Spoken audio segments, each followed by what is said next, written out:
यत्कृपातमहं वन्दे परमानन्दमाधवम् श्रीमदनगोपालं वृन्दारं पुरन्दरं श्रीगोविन्दं प्रपद्येऽहं दीनानुग्रहकारकम् वन्दे मुकुन्दमरविन्ददलायताक्षम् कुन्देन्दुशङ्खदशनं शिशुगोपवेशम् इन्द्रादिदेवगणवन्दितपादपीठम् वृन्दावनायमहं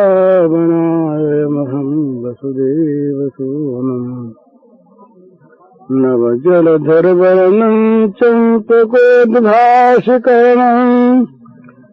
विकसितनलिनास्यं विस्फुरन्मन्दहास्यं कनकरुचिदुकूलं चारुबर्हावचूलं कमपि निखिलसारं नौमि गोपीकुमारम् वंशीविभूषितकरान्नयनीरदाभात् पीताम्बरादनुनबिम्बफलाधरोष्ठात् पूर्णेन्दुसुन्दरमुखादरविन्दनेत्रात् कृष्णात् परं किमपि तत्त्वमहं न जाने ध्यानाभ्यासवशीकृतेन मनसा तन्निर्गुणं निष्क्रियम् ज्योति किंचन योगिनो यदि परं पश्यन्ति पश्यन्तु ते अस्माकं तु तदेव लोचन चमत्काराय भूयाचरम् कालिन्दी पुलिनेषु यत्किमपि तन् नीलं महो धावति श्री राममय सब जग जानी करऊं प्रणाम जोरि जुगपानी।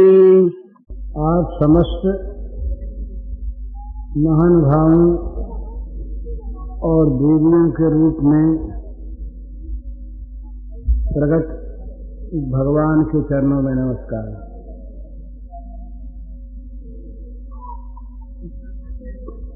कल अपने भक्ति के 5 रसों के संबंध में बात चली थी। ये भक्ति के अनेक प्रकार हैं। उनमें सभी श्रेष्ठ हैं।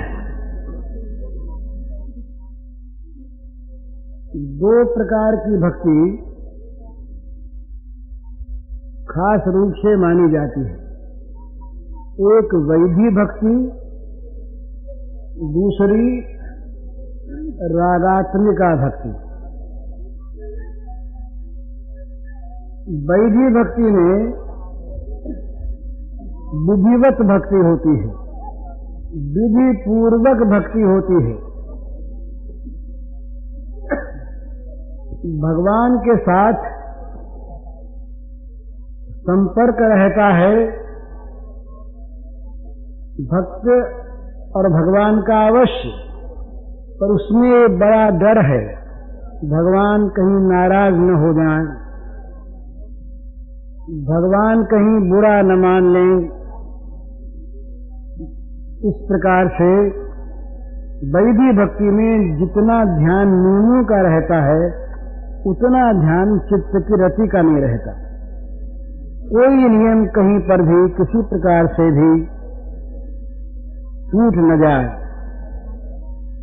तो वैधी भक्ति बड़ी ऊंची है, परंतु वैधी भक्ति में दूरी अधिक है। दूसरी भक्ति है रागात्मिका। भगवान के साथ कोई संबंध जोड़कर, भगवान के साथ किसी प्रकार का संबंध मानकर,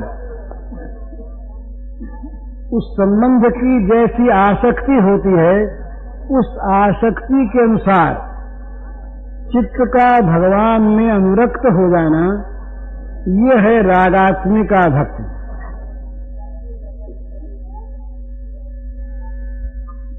ये रागात्मिका भक्ति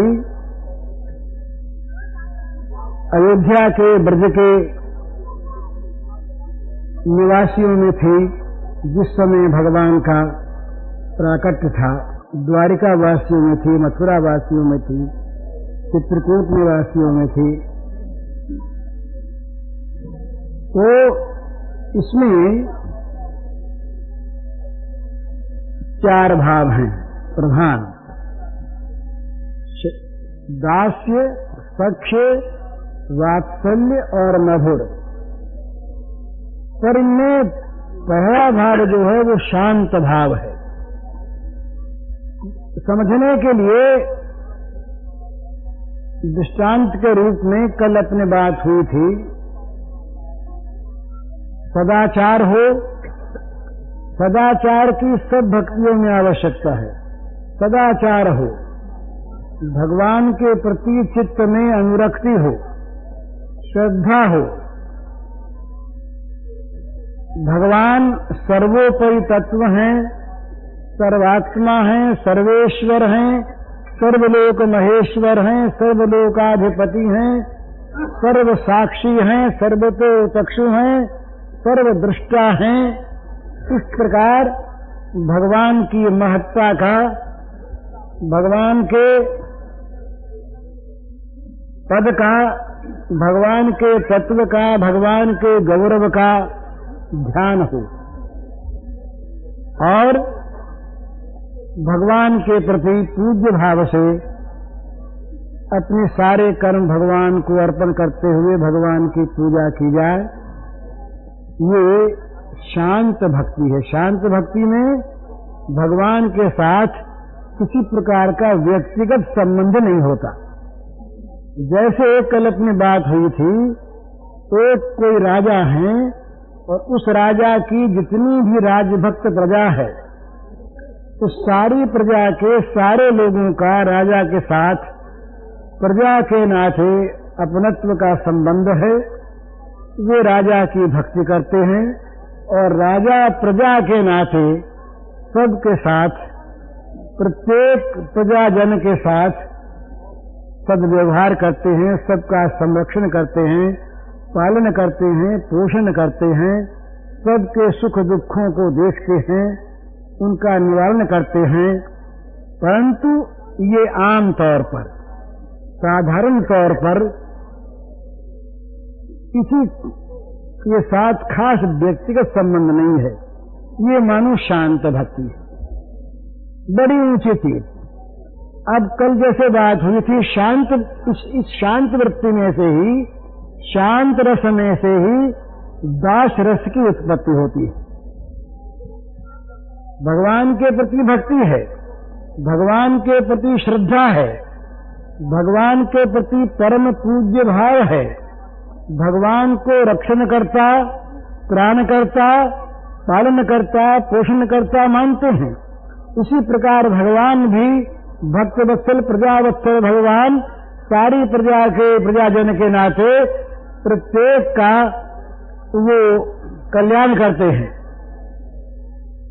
अब इसी में से किसी एक आदमी के साथ भगवान का संबंध हो गया, स्वामी सेवक का। प्रजा में से ही किसी आदमी ने भगवान के यहाँ नौकरी प्राप्त कर ली महल में। आप लोगों ने देखा होगा, राजा अब टूट गए, बेचारे राजा रहे नहीं। अब भी जो राजा बने हुए हैं उन पर भी कहा जा सकता है, वो जब दरबार में बैठते हैं, काउंसिल में बैठते हैं, असेंबली हाउस में बैठते हैं, पार्लियामेंट हाउस में बैठते हैं, उस समय एक विशेष नियम है। सबकी अलग अलग चेयर्स हैं, सबके अलग अलग अधिकार हैं, सब अलग अलग वहां पर नियमानुसार कार्य करने को, बैठने उठने को बाध्य हैं। पर उन्हीं में से कोई अधिकारी, कोई राजा, कोई मंत्री जब अपने घर में रहता है तो दरबार के नियमों से आबद्ध नहीं रहता। घर का उसका व्यक्तिगत स्वातंत्र है। राज दरबार में राजकुमार भी आकर राजा की गोद में ऐसे ही बैठ सकता है जैसे घर में बैठता है। इसके लिए अलग आसन हो सकता है। वो राजकुमार जैसे घर में राजा के बदन पर चढ़कर नाच सकता है, उसका बेटा उसकी नोच पकड़ सकता है, दरबार में नहीं पकड़ सकता। दरबार में दरबारी पोशाक है, दरबार में दरबारी नियम है, दरबार में दरबार के अनुसार ही सबका बैठना उठना, अमुक पोशाक में आना, अमुक तरह से बैठना, ये आवश्यक होता है। घर में ये नियम नहीं। तो दरबार के जो नौकर हैं वो व्यक्तिगत नौकर की भांति व्यक्तिगत रूप से राजा की सेवा नहीं कर सकते, अधिक व्यवधान है। लेकिन जो घरों नौकर है, जिसका घर में सेवक स्वामी का संबंध हो गया, वो रात को सवेरे जब चाहे तब महाराज के पलंग के पास बैठ सकता है, उनके पग चंपी कर सकता है, उनको पानी हाथ से पिला सकता है, उसके कान में राजा कह सकते हैं अगर विश्वासी हो, देखो हमारा प्राइवेट काम है, तुम कर आना।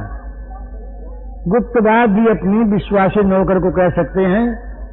माने शांत रस में किसी व्यक्ति के साथ भगवान का जो संबंध था, उसकी अपेक्षा दास रस में और समीपता आ गई। दास रस का जो भक्त है, जो दास हो गया, जो भगवान को मालिक मानता है और अपने को नौकर मानता है, ऐसा जो स्वामी सेवक संबंध वाला जो भक्त है, वो भक्त शांत रस वाले भक्त की अपेक्षा भगवान के अधिक समीप है। वो भगवान का अपना नौकर है, वो भगवान की अपनी सेवा करता है, वो भगवान के महल में रहता है, वो भगवान की व्यक्तिगत बात सुन सकता है, वो पास बैठ सकता है, वो पैर दबा सकता है, वो हवा कर सकता है, समीप बैठ करके समीपता आ गई। और वो जो विश्वास उसका बढ़ता है, क्यों तो मालिक अपना सारा काम उसे सौंप देते हैं, बड़ा विश्वास करते हैं।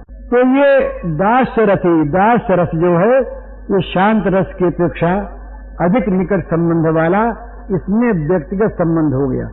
वो भगवान मेरे स्वामी, मैं उनका सेवक। अब ये संबंध भी परम पवित्र है और ये संबंध भी मिलना बड़ा मुश्किल है। हनुमान शरीफ है, महापुरुष इस संबंध को प्राप्त कर चुके थे। हनुमान जी के बारे में कई बात हो चुकी, दोहराने की आवश्यकता नहीं। इतनी बात कह देनी है कि स्वामी के ये भगवान के जो सेवक भक्त होते हैं, भगवान को शिव मानकर, वे सेवा का पुरस्कार क्या चाहते हैं, इतनी बात जरा ध्यान में रखने की है। वे सेवा का पुरस्कार चाहते हैं, सेवा करने का अधिक से अधिक अवसर उन्हें मिल सके, इसके सिवा सेवा का मूल्य वो नहीं चाहते। अगर सेवा का मूल्य भगवान भी देना चाहते हैं तो भगवान को भी जरा कहीं रूखे शब्दों में भी कह देते कि महाराज ये दुकानदारी क्यों करते हैं। प्रहलाद ने कह दिया भगवान से, प्रहलाद से कहा भगवान ने कि तुम कुछ वर मांग लो, तो प्रहलाद ने कहा महाराज ये बनियों की सी बात क्यों करते हैं आप। सेवक, प्रभु का सेवक सेवा करके बदले में कुछ ले ले, वो तो सेवक नहीं है, वो तो वणिक है, व्यापार करने वाला। चीज दी बदले में ले लिया कुछ। न सभृत्य सवै वणिक, भागवत का ये शब्द, ये वाक्य है, न सभृत्य सवै वणिक। वो तो भृत्य नहीं है, सेवक नहीं, वो तो बनिया है। चीज दे दी, सेवा दी, बदले में कीमत ले ली, तो वो सेवक नहीं। सेवक वो है जो बदले में कुछ भी लेना न चाहे, वो सेवक।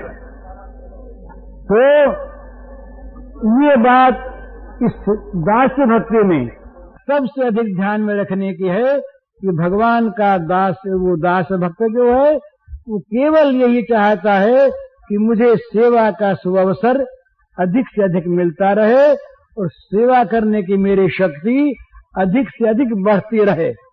मैं कभी सेवा करके तृप्त हूं ही नहीं, बस सेवामय मेरा जीवन हो जाए, कुछ नहीं चाहिए। आप लोगों का बहुत बार सुना हुआ दृष्टांत होगा, जब ये भगवान राघवेंद्र राजगद्दी पर आसीन हो गए, सारा काम संपन्न हो गया। अब काम आया एक, जितने भी सेवक थे, सेना में सहायता करने वाले जो जो वहां आए थे प्रमुख, उन सबको पुरस्कार वितरण करना है।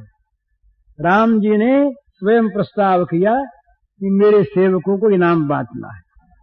सारे सेवकों की सूची बन गई, लाखों सेवक, तो सबके योग्य वस्त्र आभूषण मणि रत्न माला जो कुछ भी सब चीजें एकत्र हो गईं और सबके लिए नियुक्त हो गए लोग, किसको इनाम कौन देंगे। तो महान बड़ा ऊंचे से ऊंचा कुल दरबार, वहां सारे काम नियमानुकूल, बड़ी डिसिप्लिन बरती जाती है, सब काम ठीक नियमानुसार सबको इनाम बंटने लगा।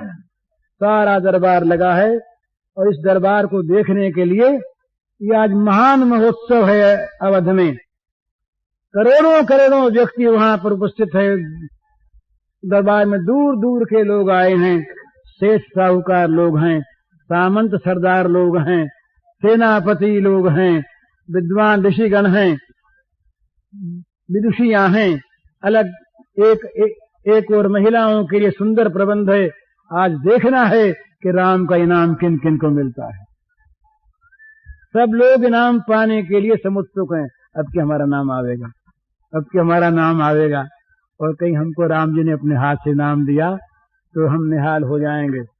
देखा होगा आपने, जब कहीं इनाम बढ़ता है किसी उत्सव में, तो इनाम पाने वाले आ जाके मुंह निकालते हैं कि हमारा नाम आया, अब की आवेगा, तो नाम आज उसकी चर्च जाते हैं, बड़ा सुख मिलता है। इस प्रकार इनाम बंट जाएगा। बांटने वाले बहुत, लेने वाले बहुत, बंट गया इनाम, सारा इनाम बंट चुका। एक व्यक्ति वहां पर ऐसा है जो इनाम के इस प्रपंच से सर्वथा अलग है, बैठा वहीं पर है, पर इनाम बंट रहा है इसका उसे पता नहीं, कौन ले रहा है इससे इसका उसे पता नहीं। मानो इस इनाम की लीला से वो सर्वथा पृथक है, एक कोने में बैठा है, उसकी आंख इनाम पर नहीं, इनाम की वस्तुओं पर नहीं, इनाम बांटने वाले व्यक्तियों पर नहीं, कोने में बैठा दृष्टि लगी हुई है भगवान राघवेंद्र और सीता के प्रति देख रहा है। कब कोई इशारा कर दें, संकेत कर दें, सेवा कोई सौंप दें, इनाम से मतलब नहीं, सारा इनाम बंट चुका। वो कौन है? वो है सेवक शिरोमणि भगवान हनुमान जी। अलग एक कोने में बैठे हैं, चुपचाप निर्निमेष दृष्टि से, आंख की पलक पड़ नहीं रही। कहीं पलक पड़ने के समय और राम जी इशारा कर दें तो सेवा किससे वंचित हो जाए, तो केवल राम की ओर बिना पलक डाले निर्निमेष दृष्टि से देख रहे हैं, कुछ आज्ञा हो जाए, इनाम बंट गया। हनुमान को पता ही नहीं इनाम बंट गया, इनाम बंट गया, कहीं हनुमान का नाम आया नहीं। चुपचाप हनुमान बैठे, सब लोग बड़े प्रसन्न। सीता मैया के मन में आया क्या हो गया, क्या राघवेंद्र हनुमान को भूल गए? माता ने कहा, सरकार हमारे हनुमान को कुछ नहीं मिला। तो राम जी बोले, हनुमान को देने योग्य कोई वस्तु मेरे पास नहीं है। पहले कह चुके थे ना, सुन कपि तो ही उरिन मैं नाही, कर विचार देखा मन माही, प्रत्युपकार करूं का तोरा, सन्मुख हुए न सकत मन मोरा। हनुमान, तुम्हारा प्रत्युपकार मैं क्या करूं, तुम्हारे सामने मेरा मन नहीं ऊंचा हो सकता। जैसे कर्जदार का सिर नीचा रहता हमेशा महाजन के सामने। राम जी कहते हैं उसका तो सिर ही नीचा रहता है, मेरा तो मन नीचा हो गया तुमसे, तुम्हारे सामने मन नहीं कर सकता। तो राघवेंद्र बोले, देवी सीते, हनुमान को देने योग्य पुरस्कार मेरे पास नहीं। सेवा उसकी इतनी हनुमान जी की कि जिसका बदला देने की कोई वस्तु भगवान के पास नहीं है और है नहीं।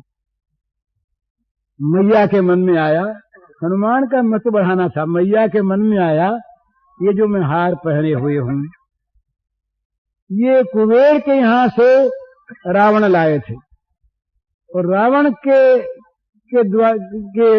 वध हो जाने पर यह हार मिला विभीषण को, और विभीषण जी ने लंका से लौटते समय माता के भेंट कर दिया यह हार।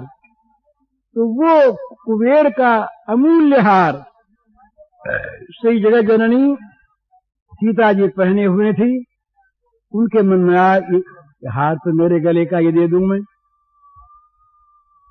भगवान से कहा तो सरकार ये हार दे दूं। राम जी हंसे, जानते थे। राम जी बोले, हनुमान के लिए सीते अधेय क्या है, तुम जो चाहो सो दे दो। ये बात गुपचुप हो गई। हनुमान जी देख रहे हैं कि ये क्या गुपचुप बात हो रही है, सरकार में कहीं मुझे ही कोई सेवा मिलेगी क्या। उनको हार का पता नहीं, सेवा का पता। तमाम लोगों की दृष्टि गई, राम जी क्या बात कर रहे हैं। इतने में सीता जी ने इशारा किया आंख से और यूं कहा, हनुमान को बुलाया, आ जाओ। हनुमान निहाल हो गए कि मुझे अब सेवा मिलेगी, कोई सेवा मिलेगी। उन्हें इनाम का पता नहीं, सेवा मिलेगी। हनुमान जी ने जाकर के सीता जी के चरणों में प्रणाम किया, राघवेंद्र को प्रणाम किया, सिर झुकाया। सिर झुका के उठने लगे तो माता ने हार उतार के गले में डाल दिया। गुस्सा मालूम दिया, देखा ये क्या चीज है। सीता जी ने कहा, जाओ बैठ जाओ। हनुमान जी बड़े आश्चर्य में कि ये क्या तमाशा किया। माँ ने बुलाया, सेवा बताइए नहीं, और ये गले में क्या बखेड़ा सा डाल दिया और आज्ञा दे दी, जाओ बैठ जाओ। आज्ञा तो मानी, जाके बैठ गए। अब उसको हार को यूं निकाल के वो देख रहे हैं ये माता ने गले में क्यों डाला, ये क्या चीज है और क्यों ये ऐसा हुआ, तो जरूर इसमें कोई रहस्य होगा। अब वो सिय राम में सब जग जानी, कहूं प्रणाम जोड़े जो पानी। समस्त भूतों में, सारे जीवों में हैं, सर्वमित वासुदेव, सब में भगवान को देखने वाले हनुमान ने मणियों में देखा राम जी हैं कि नहीं। अब राम जी के वहां माया, हनुमान को सब जगह राम जी दिखते हैं, पर उस दिन भगवान ने ऐसे अलौकिक लीला की कि मणियों में राम जी नहीं दिखाई दिए। हनुमान के महत्ता को बतलाना था, आज नहीं दिखाई दिए। हनुमान जी ने सोचा कि जिनमें राम नहीं, वो चीज तो मुझे नहीं, वो किस काम की, चलो फेंक दें। उठा के फेंकने लगे, फिर मन में स्फुरना हुई कि शायद अंदर हूं, मणियों के अंदर हूं। अब ये अपने देखिए, दुनिया अपनी आंख से जगत को देखती है, वो मणि कितने मूल्य की है ये हनुमान की दृष्टि में नहीं है। हनुमान तो देखते हैं ऊपर राम नहीं दिखे तो शायद अंदर राम होंगे। तो हनुमान बड़े बलवान, मणि क्या चीज, यूं किया मणि टूट गई मणि। तो यूं देख लिया, देखा तो राम नहीं दिखे तो फेंक दी। दूसरी मणि ली, दांत से चट से उसको तोड़ लिया, फिर देखा राम नहीं दिखे, फेंक दिया। अब महाराज दरबार था ना, बड़े बड़े रत्नों के पारखी जौहरी लोग बैठे वहां पर, बड़े बड़े राज दरबारी लोग बैठे जो रत्नों का मूल्य जानते। उनके मन में व्याकुलता, अरे राम राम राम। सीता जी भी बड़ी भोली है, बोले तो क्या, बंदर को हार दे दिया। अब उस बंदर को क्या पता हार की कीमत का, कितना बहुमूल्य हार, एक एक मणि बहुमूल्य, और ये बंदर तोड़ के फेंक रहा है। दुख हुआ पर हनुमान जी तो दूसरे जगत में है, ये दूसरे जगत में, अपना अपना जगत अलग अलग है। अपनी अपनी आंख अलग अलग है, अपनी अपनी भावना अलग अलग है। किसी के लिए बहुमूल्य वस्तु और किसी के लिए जो राम से विहीन है वो किसी काम की वस्तु नहीं, वो तो फेंक देने लायक, फेंक देने लायक। और सच्ची बात है, जिस वस्तु में राम नहीं वो फेंक देने लायक। फेंक देगा, जहां 2-4 मनियों को फेंका, अब सहन नहीं हुआ जौहरियों से, कहा ये तो बड़ी बर्बादी हो रही है। और राम जी भी नहीं बोलते हैं, उनके मन में बोले ये राम जी तो देखो बड़े शीलवान हैं, हनुमान ने बड़ी सेवा की, नुकसान तो बहुत कर रहा है वो। पर राम जी अब क्या बोले, नुकसान सह लेते हैं, सेवक की बात मान लेते हैं। और सीता जी तो भोली है, और लक्ष्मण वगैरह राम के बिना बोलने वाले नहीं, वो शीलवान है। तो हम लोग कैसे रहे, जोहरी इतने बैठे, हमारे सामने नुकसान हो जाए, कैसे रहे। एक जोहरी ने कहा, हनुमान जी महाराज क्या कर रहे हैं। हनुमान जी अपना तोड़े फेंके, तोड़े फेंके, तोड़े फेंके। अरे महाराज क्या कर रहे हैं हनुमान जी। तब आगे बोले क्या कहे, क्या पूछते हो। बोले आप कर क्या रहे हैं। बोले मैं तो देखता हूं इसमें इनमें राम है कि नहीं। अब इस तत्व को न जानने वाले जौहरी बेचारे, वो उन्होंने समझा कि बड़ा बेवकूफ है। अरे राम तो सामने बैठे हैं, कहीं उस मणि में राम रहते हैं क्या, मूर्खता की बात। बोले महाराज कहीं मणि में भी राम रहते हैं। बोला राम सब जगह रहते हैं, ऐसा कोई स्थान नहीं जहां राम नहीं, और जहां राम नहीं वो किसी काम की चीज नहीं। अब जोहरी झल्ला गए। एक जोहरी इसके मुंह से निकल गया, निकलते ही तो लक्ष्मण जी ने कहा कि अरे क्या किया, चुप रहो चुप रहो। तो निकल गई बात, जोहरी ने कह दिया तो फिर महाराज आप हृदय में भी होंगे भगवान, आप हृदय में भी राम होंगे। हनुमान जी ने कहा है, चीर दिया हृदय। चीरते ही लोगों ने देखा कि जो सीताराम सिंहासनासीन है वो यहां विराजमान है। वो सियावर रामचंद्र की विराजमान यहां पर हैं। लोग देखकर चकित हो गए कि भाई हनुमान सच का, जोहरियों का सिर नीचा हो गया। लक्ष्मण ने कहा नालायकों, मैंने कहा था पहले मत बोलो। बोल उठे तुम लोग हैं, पर बोल उठे से बोल उठे। वो हृदय का घाव तो तत्काल भरी गया, वो तो राम अंदर राम बाहर। लोगों ने देख लिया ये सेवक ऐसा होना चाहिए, ये दास्य भक्ति, दास्य भक्ति स्वामी का इतना समीपस्थ, इतना समीपस्थ कि हनुमान से गुप्त से गुप्त चीज जब जाने लगे। हनुमान राम जी भेजने खोज के लिए कि तमाम दिशाओं में बंदर जाएं और सीता की खोज करके लावें, पर राम सर्वांतर्यामी सबके सामने बात नहीं प्रकट की। हनुमान से भी खुलकर नहीं कहा, पर कहा देखो हनुमान ये अंगूठी दे देना भला। सुग्रीव को अंगूठी नहीं दी, अंगद को नहीं दी, किसी और को नहीं दी। बोले हनुमान ये मेरी अंगूठी दे देना, तो सीता से संदेश मेरा कह देना। हनुमान को सौंपा गया, तो हनुमान के द्वारा वो काम हुआ। इतने अंतरंग भक्त हनुमान, पर हनुमान ने बदला क्या चाहा। कोई चीज मांगी हनुमान ने, कोई राज्य मांगा, कोई मोक्ष मांगी, किसी प्रकार की संपत्ति मांगी, कुछ दान मांगा, नहीं नहीं नहीं। बस इस सेवा से मैं कभी मुक्त न हूं, इस सेवा मुझे निरंतर, मेरी ये सेवा स्वीकार करते रहे भगवान। जन्म जन्मांतर युग युगांतर में, काल कालांतर में राम मेरी सेवा स्वीकार करें, ये हनुमान ने मांगा। ये दास्य भक्ति, संक्षेप में मैं कह रहा हूं, नहीं तो एक एक भक्ति पर बहुत बहुत बातें कही जा सकती हैं, कभी हुआ तो विस्तार से होगा। अब दास्य भक्ति में, जो शांत भक्ति में भक्त भगवान से बहुत दूर था, स्वामी सेवक भाव में अब नजदीक आ गया।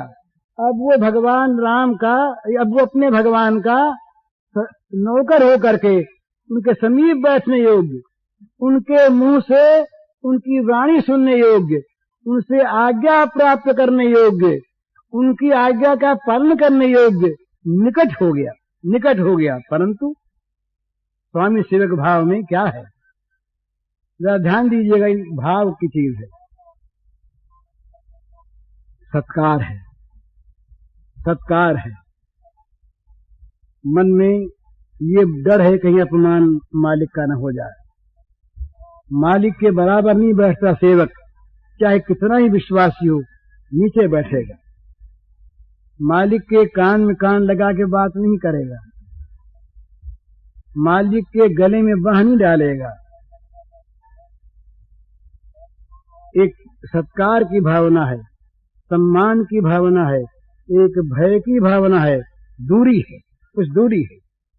वही सेवक जो बड़ा विश्वासी हो गया, पुराना हो गया, तब उसमें, उस सेवक में ही स्वामी ने सख्य भाव की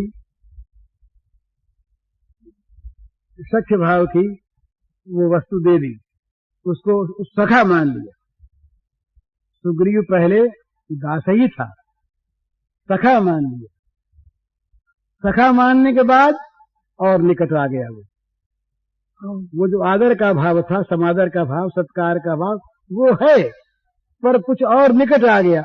अब गले के में बाहीं डाल के बैठ जाते हैं, मित्र मित्र के गले में बाहीं डालते हैं, मित्र मित्र के साथ बराबरी का दावा करते हैं, बराबर में खेलने में, सोने में। किसी दावे को लेकर फिर डर गया अर्जुन, किसी को लेकर के जब भगवान का देखा वो महान रूप, काल रूप। कौन है महाराज आप? बोले कालोस्मि, कालोस्मि लोक क्षेत्र प्रवृद्धो लोक समाहर्त में प्रवृत्त। मैं काल हूं और मैं सारे लोगों का संहार करने के लिए समय प्रवृत्त हुआ हूं। ये काल रूप, विराट रूप जब भगवान का देखा, अर्जुन कांप गया। अर्जुन ने कहा राम राम राम राम, मैंने बड़ा अपराध किया। डर गया, कांप गया और लगा हाथ जोड़ के प्रार्थना करने, महाराज क्षमा करना, हे कृष्ण, हे यादव, ये सखेती, मैंने ये कह करके आपका अपमान किया। बिहार सय्यासन भोजनेषु, बिहार में सोने में, बिछोने पर, एक आसन पर बैठने में, चलने फिरने में मैंने आपके साथ बराबरी की महाराज। मैंने कहा अरे कृष्ण, अरे यादव, अरे सखा, अरे मित्र, यूं कह के मैंने आपको पुकारा महाराज, क्षमा करना, क्षमा करना। तो ये दूर हो गए ना, दूर हो गए। समीप में सखा भाव जो है, ये बड़ा सुंदर भाव है, सख्य भाव, मित्रता का भाव। अर्जुन के ये भगवान श्री कृष्ण का अर्जुन के साथ सखा भाव, द्रौपदी के साथ सखा भाव। द्रौपदी भगवान को सखा कहती और भगवान द्रौपदी को सखी कहते। तो बड़ा पवित्र सखा भाव। सखा भाव माने बराबरी का, मित्रता का दर्जा, बराबरी का, मित्रता का दर्जा। अब वहां पर भगवान के कई प्रकार के सखा थे। ब्रज सखा, ब्रज सखाओं में भी तीन भेद थे, वही लंबी व्याख्या है। छोटे सखा, बराबरी के सखा और बड़ी उम्र के सखा, ये तीन भेद थे वहां पर। उन तीनों के साथ तीन प्रकार के अलग अलग आचरण थे। एक से सेवा कराते, एक की सेवा करते, ये भेद था ब्रज मंडल के सखाओं में। भोजन में बड़े बड़े अलग अलग भेद थे, अलग अलग उनके नियम और कोई नियम नहीं। इस प्रकार से उस दिन सुनाए था आपको करपात्री जी ने, श्रीराम ने भगवान को घोड़ा बनाया और घोड़ा बन के श्रीराम के भगवान श्री कृष्ण उनको, श्रीराम को चढ़ाया अपने कंधों पर और घोड़ा बने हुए, चौपाए बने हुए, 4 पांव 2 हाथ 2 पैरों से चलकर श्री कृष्ण, और उसको भांडीर वन तक ले गए, घोड़ा बने। एक बार ये बड़ी भारी रसीली चीजें होती थी आपस में। एक बार भगवान को मजा आता था, भगवान को कभी कभी बड़ी बड़ी चुटकियां लेते, कभी हंसते कभी हंसाते। एक दिन के बाद तो ये सखाओं से फटकार सुनने में उनको सुख मिले। इन्हें फटकारे कौन? या तो फटकारते राक्षस इनको, उनका तो इनको डर नहीं, मार डालते बदले में, उसको तुमको सुख होता नहीं। और वैकुंठ में, साकेत में, गौलोक में फटकारे कौन? वहां तो सबके मालिक बने बैठे। ये लीला धाम में जरा फटकार सुननी पड़ती इनको, सखा लोग फटकार देते। तो एक दिन के बाद ये गए जंगल में, गए वन में, गए गोचराने। तो सखाओं से बोले भैया देखो नींद आती है, हम जरा नेक सो जाएं। अब सखाओं में बड़े सुंदर भाव, अरे कन्हैया को नींद आती है तो ये जरा सो जाए, कहा है। तो बोला अच्छा तू सो जा, कहाँ सोए को बोल, हम सुलाएंगे, गोद में सो जा। बोले नहीं नहीं, मैं तो कदम के पेड़ पर सोऊंगी। तो जा सो जा, गिरने चाहिए भला, चोट लग जाएगी। बोले नहीं नहीं ठीक सोऊंगा, गिरूंगा नहीं। कदम के पेड़ पर जा चढ़े, एक अच्छी सी डाल थी, तकिया सा बना हुआ, अपने आप बस सो गए। अब सारी योग निद्रा तो इनके पेट में, इनको नींद तो ले तो आवे नहीं, तो नींद कोई चीज नहीं। सो गए सो गए, अब नींद आ गई। नींद में कुछ नहीं, इनको तो खेल करना था, नींद आ गई। नींद आ गई तो अब घड़ी आज घड़ी बीती। अब सखाओं को तो चैन नहीं ना, ये सोवे सो तो बड़ी अच्छी बात, तो सांस न खेले तो मन कैसे लगे। इतनी देर हो गई, ऊपर जाके सो गया, उठता आ रही। सखाओं ने कहा उठाओ। अरे बोले अभी अभी सोया है जा। बोले नहीं नहीं जल्दी उठाओ। उठाने लगे, अरे कन्हैया उठो, रे कन्हैया उठ उठ उठ। अब जागता हुआ क्या जागे, वो जाग जाए, कन्हैया उठे नहीं। अब तो अब सखाओं में कहा देखो ना, ये सारो बड़ो बदमाश है, शरारती है, उठे ना उठाओ अभी। तो बोले रे कन्हैया उठ जल्दी, उठे नहीं। तब इन लोगों ने कमेटी करी, बोले आज से एक काम करो, इसने अभी तक हम इसकी गायें संभाल रहे थे, इसने कहा था कि हम सोते हैं, तुम गायों को संभालो। ये उठता नहीं, इसकी गायों को कर दो अलग, संभालना बंद करो, कह दो इसको फटकार करके तो गाय संभाल। अरे उठ जा, अलग करते हैं गाय, नहीं उठे। तो अब गुस्से में आए। सूरदास ने गाया, न्यारी करो हरिया पर गैया, न्यारी करो हरिया पर गैया, ना हम क्या कर नंद बाबा के, ना हम क्या कर नंद बाबा के, ना तुम हमारे नाथ गुसैया, ना तुम हमारे नाथ गुसैया, न्यारी करो हरिया पर गैया। न्यारी करो अपनी गायों को, मैं तेरे बाप के नौकर है, ना हम चाकर नंद बाबा के, ना तुम हमारे नाथ गुसैया। और क्या तू हमारा मालिक है? न तेरे नौकर न तेरे बाप के नौकर। उठ जल्दी कर न्यारी गायों को। भगवान जाग गए, अरे भैया माफ करो, अब के माफ कर दो, नारी न करो, मैं अभी नीचे आया, देखो नीचे आया। अरे आजा आजा भैया आजा, कौन कौन बात, अब राजी हो गए। ये सखाओं के साथ कितनी मैत्री, कितना। जब वो खांडव दाह किया, खांडव दाह के समय अग्नि देवता ने कहा, इंद्र ने कहा भगवान से कि महाराज कोई चीज सेवा में आपके, अच्छा तो वरदान मांगो। तो भगवान ने कहा कि अर्जुन से मेरा प्रेम और बढ़ता जाए, ये वरदान मांगता है। भगवान वरदान मांगते हैं, भक्त तो वरदान मांगा करते हैं कि भगवान से प्रेम बढ़े, पर भगवान वरदान मांगते, भगवान वरदान मांगते हैं, देने वाले मांगते हैं, क्या मांगते हैं? अर्जुन से मेरा प्रेम बढ़ता रहे। ये सख्य भाव। अर्जुन को बिल्कुल लाज नहीं भगवान के, अर्जुन के साथ इस प्रकार रहते कि बस लोगों को देख करके ये होता कि अर्जुन के सेवक हैं या स्वामी हैं या क्या हैं। सारी सेवा उसकी करने लगते, पैर दबाने लगते अर्जुन के। अर्जुन सोया है और ये पैर दबाने लगते। कोई कहेंगे ये तो अवज्ञा है, अवज्ञा नहीं है। अगर सख्यता में, अगर परस्पर की दोस्ती में छोटा बड़ा रहे तो दोस्त कैसा, दोस्त के मन में भी किसी बड़े आदमी दोस्त को देख करके अगर मन में व्यवहार में हिचक हो तो दोस्ती नहीं है, वो तो परस्पर का कलंक है। दोस्ती कैसी? दोस्ती में बड़ा छोटा कैसा, वहां तो बिल्कुल बराबरी का दाव है। और दोस्ती में देन लेन, दोस्ती में क्या? निज दुख गिरी सम रज कर जाना, मित्र के दुख रज मेरु समाना।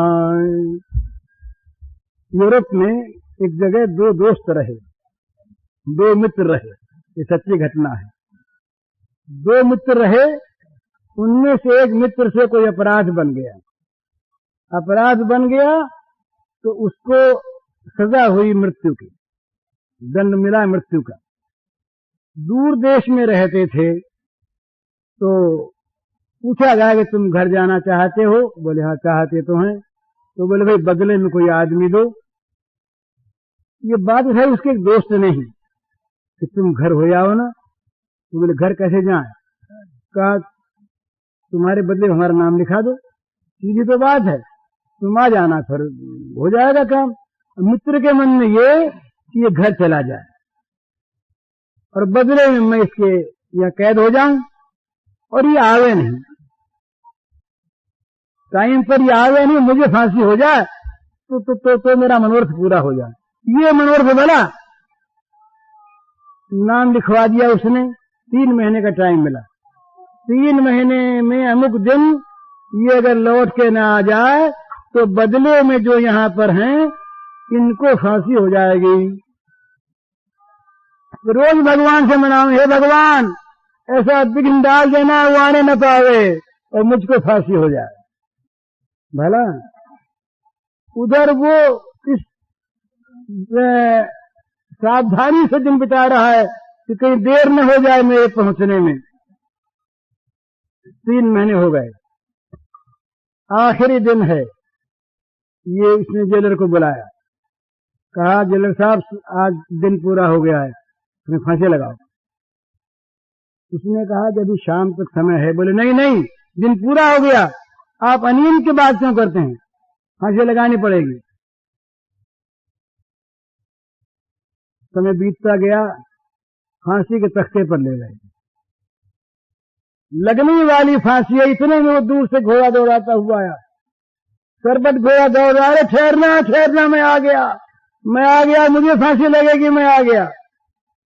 आ पहुंचा वो मित्र कहता है कि वो आए नहीं, समय हो गया, फांसी मुझको होनी चाहिए, शर्तनामा था। और वो कहता है मैं आ गया, मुझको होनी चाहिए, मुजरिम तो मैं हूं, ये थोड़ा अपराधी है। अब जेल किसको फांसी लगाओ? वो कहे मुझे लगाओ, मुझे लगाओ। झगड़ा हो गया मरने का। वो कहते मैं मरूंगा, वो कहता मैं मरूंगा। अब बेचारे जेलर की आफत, वो गया राजा के पास। राजा से कहा महाराज आज एक नई चीज आ गई है, एक आदमी को फांसी सजा हुई, आपने उसको 3 महीने की मोहलत दी, बदले में एक आदमी रखा और वो अब वो समय पर वो आज आया। वो कहता समय हो गया, मुझे फांसी होनी चाहिए। वो कहता मुझे होनी चाहिए, मैं किसको फांसी दूं? तो राजा आए। राजा ने समझाया भाई देखो ये अपराधी था, ये आ गया ना तो फांसी इसको होनी चाहिए, तुम तो इसकी जमानतदार में थे, ये ना आता तो फांसी होती। उसने कहा कि टाइम तो हो गई, टाइम हो गई, ये नहीं आया तो कानूनन मुझे फांसी होनी चाहिए, क्योंकि ये काहे का न्याय आपका है। तो राजा ने कहा भाई तुम लोग हो कौन आपस में, तुम्हारा कोई संबंध है? बोले हम दोनों दोस्त हैं, प्रेमी। तो दोस्त हो इसलिए मरना चाहते हो? बोले इसमें मरनी कौन सी बात, इसका मरना मेरा मरना, मेरा मरना इसका मरना, हम लोग दोस्त हैं। राजा के ऊपर बड़ा प्रभाव पड़ा। राजा ने कहा भाई एक बात सुनो, तुम लोग दोस्त हो ना? बोले हाँ। तो तुम्हारी फांसी माफ, पर बदले में एक काम करो, तीसरा दोस्त मुझको बना लो। 2 दोस्त तुम, तीसरा दोस्त मैं। ऐसी दोस्ती कहाँ, इतना त्याग कहाँ? ये सख्य प्रेम। प्रत्यक्ष उदाहरण इसका, जिस दिन अर्जुन ने प्रतिज्ञा की कि कल जयद्रथ को सूर्यास्त से पूर्व मार दूंगा, नहीं तो मैं मर जाऊंगा। उस दिन रात को भगवान श्री कृष्ण ने दारुक को बुला के पास बैठा लिया और लगे अनाप शनाप प्रलाप करने लगे। भगवान ने कहा अर्जुन का बैरी मेरा बैरी, अर्जुन का मित्र मेरा मित्र। अगर कल अर्जुन मरे तो मैं मर जाऊंगा, नहीं बचूंगा। और अर्जुन को मारता कौन है? प्रलय कर दूंगा, सारे कौरवों का विनाश कर दूंगा, पृथ्वी धस जाएगी, प्रलय हो जाएगी। मेरे रहते अर्जुन नहीं मर सकता, मैं मरूंगा, अर्जुन के बदले मैं मरूंगा। ये मित्रता, इसका नाम सख्य। मित्र के लिए सर्वस्व त्याग कर दे, भगवान को अपना मित्र मानकर और भगवान के लिए अपना सर्वस्व दे दे, भगवान सर्वस्व दे देंगे। ये है सख्य बात। अब सख्य में बराबरी है, सख्य में आदर नहीं है, सख्य में संभ्रम नहीं है, सख्य में मान नहीं है। पर सख्य में ये बात नहीं है कि वो माँ बाप की भांति छड़ी लेकर के इसको डांट सके, बुराई से बचा सके। सख्य में वात्सल्य नहीं है, सख्य में शांत रस है, सख्य में दास्य रस भी है, पर सख्य में वात्सल्य नहीं है। तब जब रस का और उदय होता है तो यशोदा नंद मैया, मैया यशोदा, नंद बाबा, देवकी मैया, वासुदेव बाबा, दशरथ महाराज, कौशल्या मैया इत्यादि वात्सल्य भाव में बड़ा सुंदर भाव। भगवान मेरे पुत्र, भगवान मेरे पुत्र। अब माँ दासी का काम भी करती, सेवा भी करती है। माँ सलाह भी देती, मित्र का काम भी करती है। माँ स्वाभाविक स्नेह करती, शांत रस भी है। और माँ के हृदय में स्नेह का सागर उमड़ता रहता है। माँ का प्रेम, बच्चा पैदा हो गया उस दिन से माँ के स्नेह का सागर उमड़ आया। वो स्नेह बच्चा पैदा होने से पहले ही बच्चे का जीवन बनकर माँ के स्तनों में दूध के रूप में आ गया। क्या आता? स्नेह आता है। स्नेह जो उमड़ता है वो स्नेह माँ का अमृत बन जाता है, बच्चे का जीवन बन जाता है। माँ का दूध न हो बच्चा कहाँ से जिए? ये स्नेह का परिणाम। फिर मैया, बच्चा जाड़े के मौसम है, बच्चे ने मूत दिया, बच्चे को होश नहीं, माँ बच्चे को सुला लेती है सूखे में, आप सो जाती है गीले में। सर्वस्व त्याग करके माँ बच्चे का पालन करती है। माँ का स्नेह माँ ही जानती है, दूसरा उसका अंदाजा नहीं कर सकता। बच्चे को नहीं मालूम कि माँ के हृदय में क्या क्या स्नेह है, माँ के हृदय में बच्चे के लिए क्या व्याकुलता है, माँ क्या चाहती है, ये बच्चा जान नहीं सकता, कभी जान नहीं पाया, वो जान पाएगा ये नहीं। माँ के हृदय में क्या है ये माँ जानती है। हमारे एक मित्र रहे, उन्होंने बताया अपने किसी घर के आदमी के संबंध में कि भाई जी वो बड़े अच्छे सज्जन हैं, पर उनके संतान नहीं है, इसलिए बच्चे के प्रति क्या ममता होती इसका उन्हें पता नहीं। बात ठीक है, बात ठीक है, बिना उसका अनुभव किए जान नहीं सकता आदमी। तो माँ का स्नेह माँ जानती है। यशोदा मैया, ओहो जरा सा कुछ हो जाए, अब वो लोग कहते हैं भगवान के साथ, यार भगवान के साथ तो नहीं करती वो तो करती है, बोले गाय को आ जाए पूछ फिरावेंगे, नजर लग गई नजर, तेरा काला टीका लगा दो यहाँ पर नजर न लग जाए, तेरा रोज जरा सरसों मंगाओ, सरसों को लेकर के वो ऊपर गुआरने लगी हैं। बुलाओ बुलाओ पंडितों को स्वस्ति भाषण करे, स्वस्ति भाषण करे, गला उलट गया।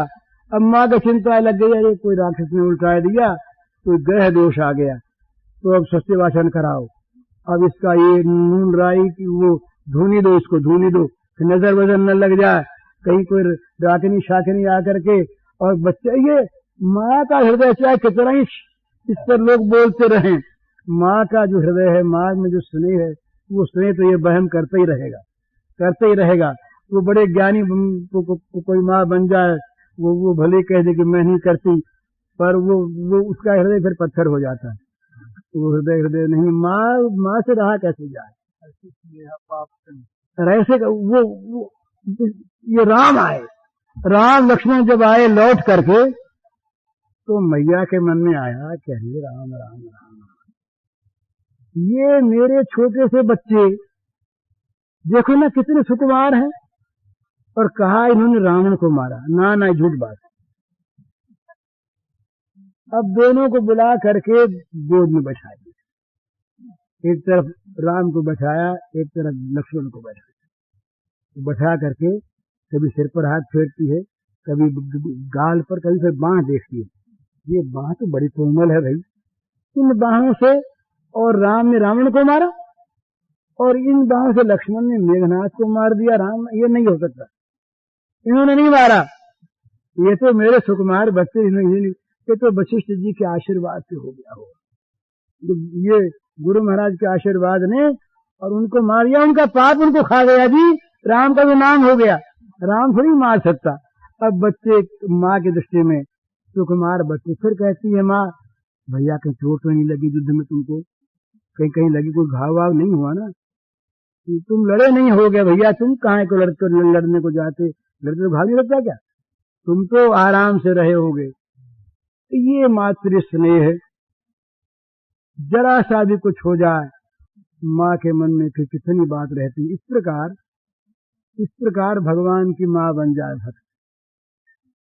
भक्त इस प्रकार भगवान की माँ बन जाता है, माँ बन जाता है भगवान की।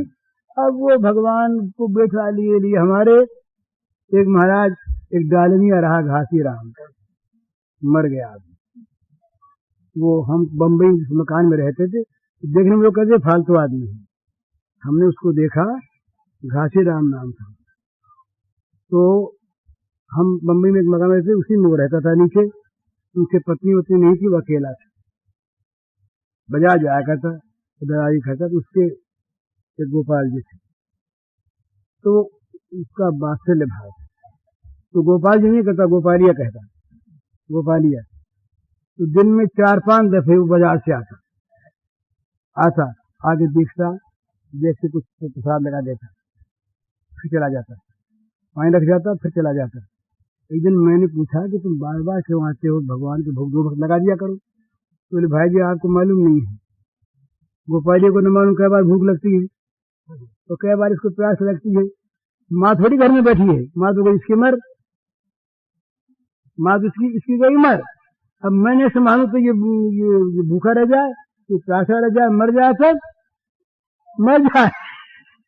ये बच्चा है ना, बच्चा मर सकता है। तो बोले इसलिए भाई जी मैं 5-7 दफे आता हूँ, और जब बाजार में रहता हूँ तभी मेरे मन में रहती है कि कहीं गोपालिया दुख तो नहीं पाता होगा। गर्मी रहती तो मैं आकर के जरा हवा कर जाता हूँ, गोपालिया ठीक रहता है। वो फिर वृंदावन आ गए। वृंदावन में वो एक महात्मा रहे,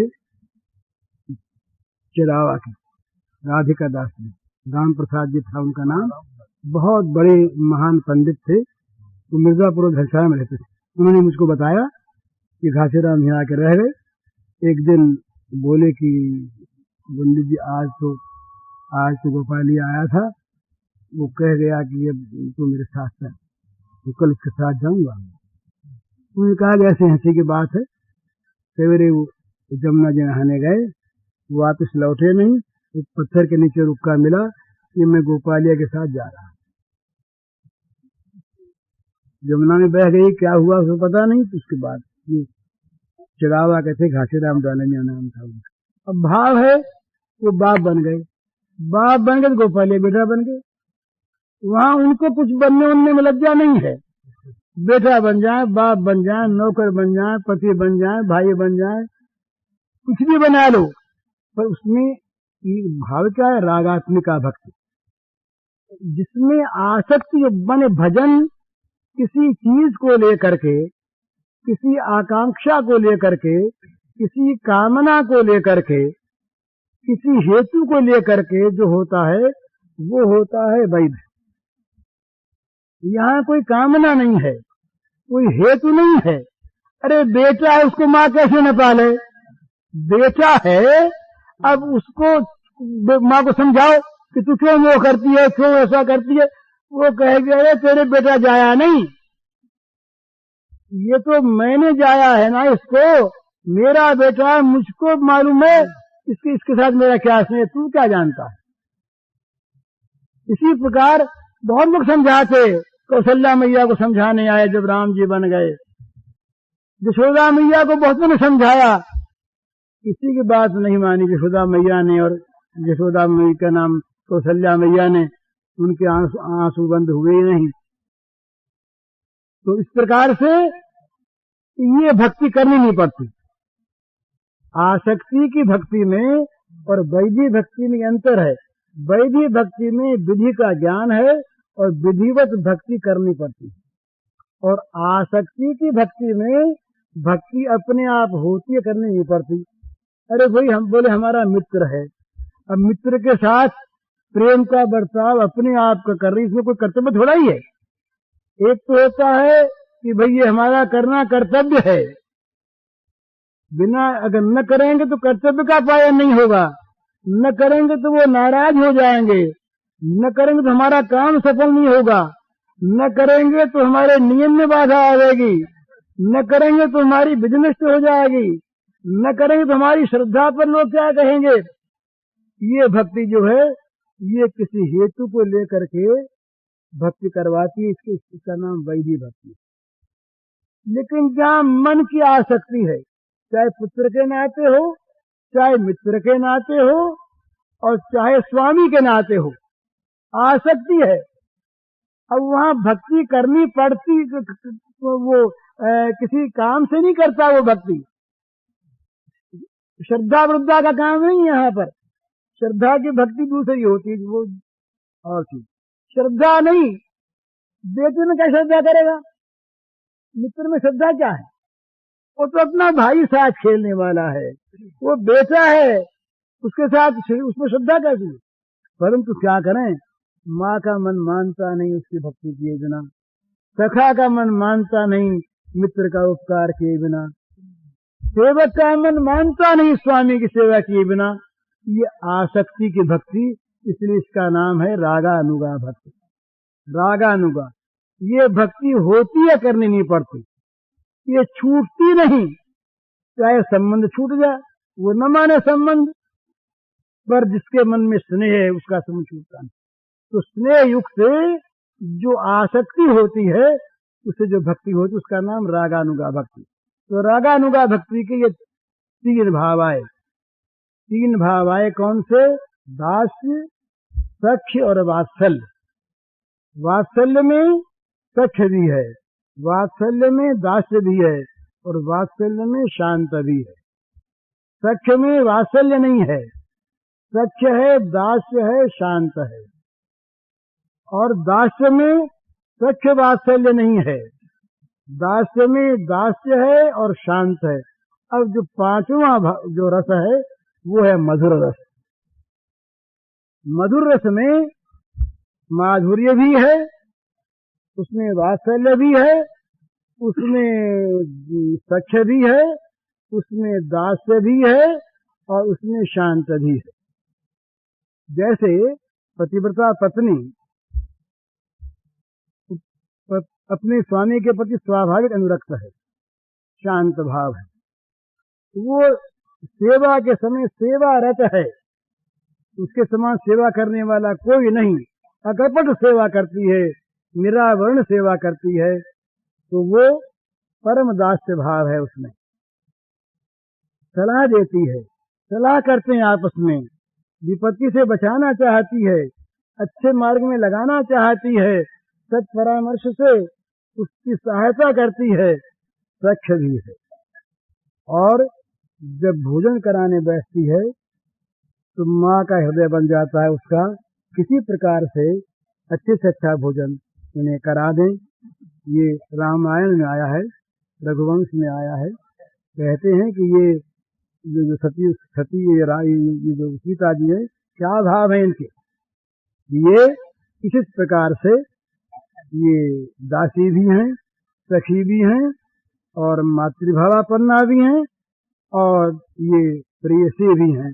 जब मधुर भावापन्न है उस समय ये प्रेयसी है।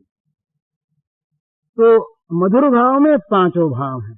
मधुर भाव का अर्थ है सर्वात्म निवेदन, मने वात्सल्य में भी कुछ एक किसी प्रकार का माँ है बात है, पर माँ बाप होते हुए भी कुछ संभ्रम है, कुछ भेद है, कुछ अलगाव है, कुछ ऐसी चीजें हैं जो माता पिता के सामने पुत्र पुत्री और पुत्र पुत्री के सामने माता पिता भी छिपा कर रखते, भावों को, क्रियाओं, अंगों को। लेकिन पति पत्नी में, माधुर्य भाव में किसी प्रकार का कोई भेद नहीं, कोई व्यवधान नहीं, कोई छिपाव नहीं, कोई दूसरी चीज नहीं। इसलिए इसमें और भी समीपता है। तो भगवान के साथ मधुर भावापन्न जो प्रेम है, माधुर्य भाव की जो भक्ति है, इस भक्ति में पांचों प्रकार के रस हैं। तो ये भक्ति जहाँ पति पत्नी भावापन्न परम दिव्य भाव की है, वहाँ वो द्वारिका की भक्ति। इसके अब 3 भेद होते हैं। अब मैं ये जरा बिना किसी प्रकार का संदेह किए, शंका किए, ये बातें केवल सुननी चाहिए सद्भाव से, तर्क से नहीं, तर्क की बात नहीं। श्री कृष्ण और राम, शिव, ब्रह्मा, गणेश, शक्ति, अल्लाह गॉड, ब्रह्म, निर्गुण ब्रह्म है। कोई भी 5-4 चीज नहीं है, सब एक है। परंतु लीला में, लीला रस में भेद होता है। वो भेद रस का भेद है, वो भेद लीला का भेद है, तत्व का भेद नहीं। तो श्री कृष्ण के 3 रूप हैं, 3 रूप हैं। एक ब्रज का, एक मथुरा का, एक द्वारिका का। अब ये भक्तों की भावना, वो कहते हैं द्वारिका के कृष्ण जो हैं ये पूर्ण है, मथुरा के पूर्णतर हैं और ब्रज के पूर्णतम हैं। तो 3 भेद करते हैं। वो कहते हैं कि ब्रज के श्री कृष्ण में जितना निरावरण भावों का प्रकाश है उतना मथुरा में नहीं, और जितना मथुरा में है उतना द्वारिका में नहीं। तो ये जो ब्रज के, तो ये जो मैं अभी मधुर भाव की बात कही, पति पत्नी का संबंध, पवित्र संबंध, जिस संबंध में चारों पहले वाले रस वर्तमान है मधुर रस में, ये द्वारिका की भक्ति है। और किसी अंश में मथुरा की भक्ति है, ब्रज की नहीं है। जो ब्रज का मधुर रस है और जो द्वारिका का मधुर रस है, उसमें कुछ अंतर है। द्वारिका का जो मधुर रस है वो मधुर रस होते हुए भी, और वो रागानुगा भक्ति होते हुए भी, उसमें विधि है। जहाँ विधि है वहाँ राग नहीं है। ये जरा ध्यान देने की बात है। जहाँ विधि है वहाँ राग नहीं है, और जहाँ राग है वहाँ विधि टिकती नहीं। जहाँ विधि है वहाँ राग नहीं है, और जहाँ राग है वहाँ विधि टिकती नहीं। तो द्वारिका के राजमहलों में, राजप्रासाद में, द्वारिका के उन सम्राट की साम्राज्यों में, द्वारिका के राजराजेश्वर की उन पट्टरानियों में, पट्टमहिषियों में एक विधि है, महल का कानून है, महल का कानून है। वहाँ बड़ी विधि है, बड़े नियम है, पतिव्रता सब सतियां हैं, देवियां हैं, महालक्ष्मी हैं, सर्वथा संपूज्य हैं। हरिओम तत्सत। पूज्य श्री भाई जी के इस प्रवचन का शीर्षक है प्रेम प्राप्ति का साधन, और इसका कैसेट संख्या है 29।